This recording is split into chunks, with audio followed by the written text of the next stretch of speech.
Welcome back to Phillips on the Farm. It's an exciting day today. I was really working the bulldozer today. I'm going to turn the camera around and let you see the mess I made.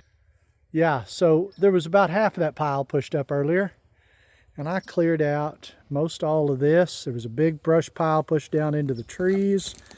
Man, I was pushing some logs, cleaning this stuff up. Man, I was going to be done in another 45 minutes or an hour. I just had a few passes left down here to push this up. Then I was going to take all this little bit of stuff right here and the stuff the bulldozer is sitting on. Why is it sitting on a bunch of stuff? And I was going to take all this and just make a few passes, and it was all going to end up right there. Man, I was going to be done. This wouldn't be level, but I was going to have it cleaned up. I'm not sure I can quite get it level yet. I was driving it like I stole it. I was riding up on top of stuff. I'm usually a little nervous on the bulldozer. And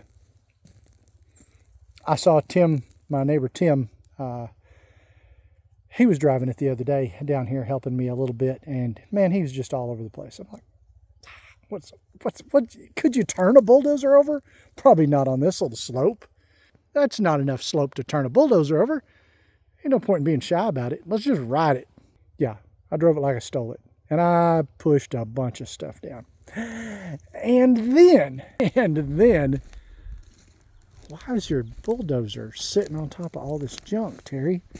What happened? Why did you park it right here? Why is that buried into the ground?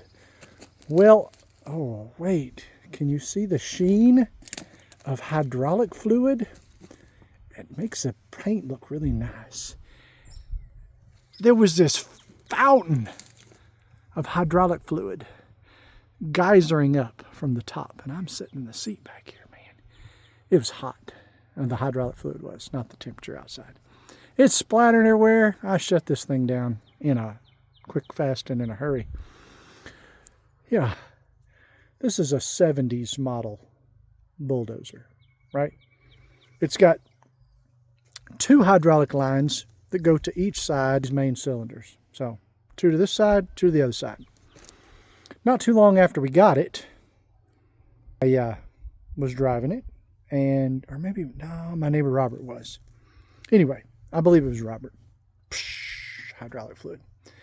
One of the original hydraulic lines, 40 plus years old, finally gave up. So, we got in there, figured it out, took it apart, got it off of there. No big deal. Took a couple hours, ran to the cat dealership, gave them all the information. They handed me a new hose. We put it back on. Doodle. We probably put another 10 or 12 hours on it since then. 15 hours, I don't know. Maybe 20. So there's 4 hoses. One of them had been replaced by the previous owner. One of them busted last year sometime, right? Leaving 2 original hoses. One of those 2 original hoses gave up the ghost today. It had been rubbing against the inside of the cowling over the engine since the late 70s and had finally rubbed a hole in the hose. There's a flat spot, no cover on the hose anymore, wore right down. Plenty of pressure on these hydraulic lines. Just speak to the quality of a 1970s Caterpillar hydraulic line. 40-something years of wear against the inside of that cowling. And finally gave up today. So, off the dozer I went. And, of course, happens on Saturday. All good things happen on Saturdays or Sundays, right? I try not to work much on Sundays. I really do. But Saturdays are a perfect time when everything's closed for something to break. So, like I said, today I was riding it out, and you can see this thing is up on top of the logs, and I was headed somewhere in a hurry. I was fixing to turn around and push these things up. Anyway, I didn't get there. So, worked on another project. The missus has been in the garden most of the day. I helped her for a little bit. I'm in this storage trailer. So I bought this off a neighbor. It was a old reefer trailer. Had a freezer, refrigerator unit on the front. That's where the big hole is. Years ago, that had been pulled off. The back doors had been pulled off. I bought this for a reasonable price, and it had been used to haul and store old tires in. Neighbor had a project where he needed a bunch of old tires to help control some erosion. So we unloaded this trailer about 2 years ago and filled in a big erosion control project, poured it full of rocks on top of that, and got all that back where it needed to be so everything was safe and hunky-dory on the backside of his pond. Otherwise, we'd had a big runaway. So because this hole's there, the inside wall down there that you can kind of see where the ladder is leaning on the inside of that trailer had pretty well rotted out. So me and a neighbor have been working on that for most of the afternoon and have the inside of that wall all replaced now. It needs the sheathing on the inside of it put back on it and some foam sprayed in there before I do. And that will have that done, and then we're going to cover that front hole up with some sheet metal until I find a appropriate window to put in there.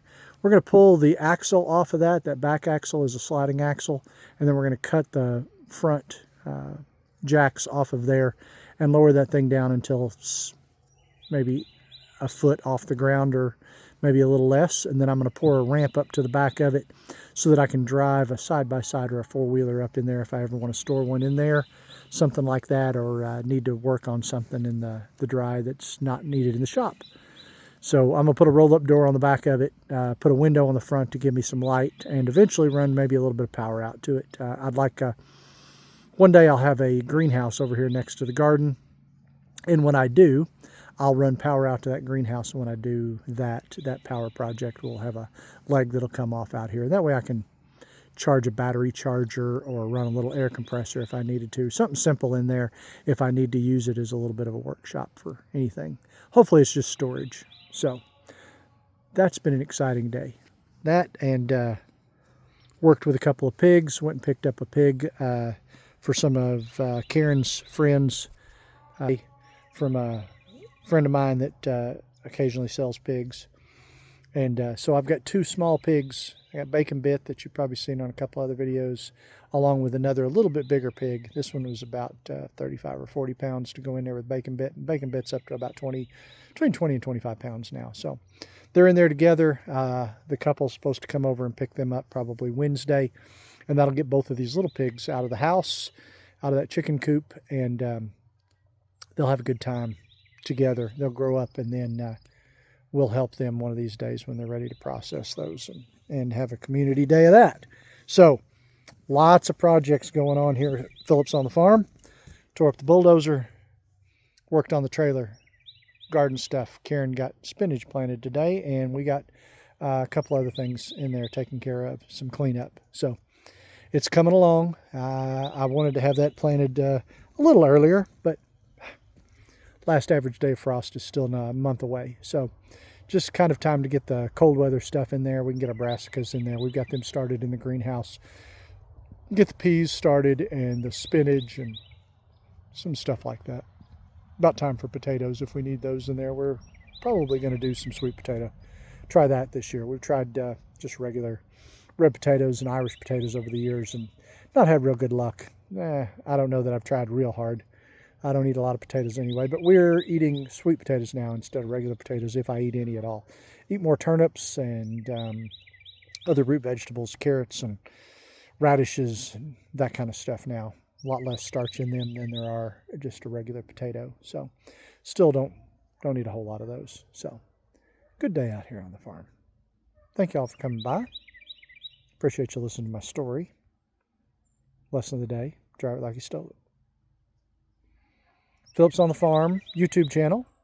Please, thumbs up. Give me a comment if you've got a minute. Subscribe to the channel. Please, please, please. Pretty please. Pretty please with sugar on top.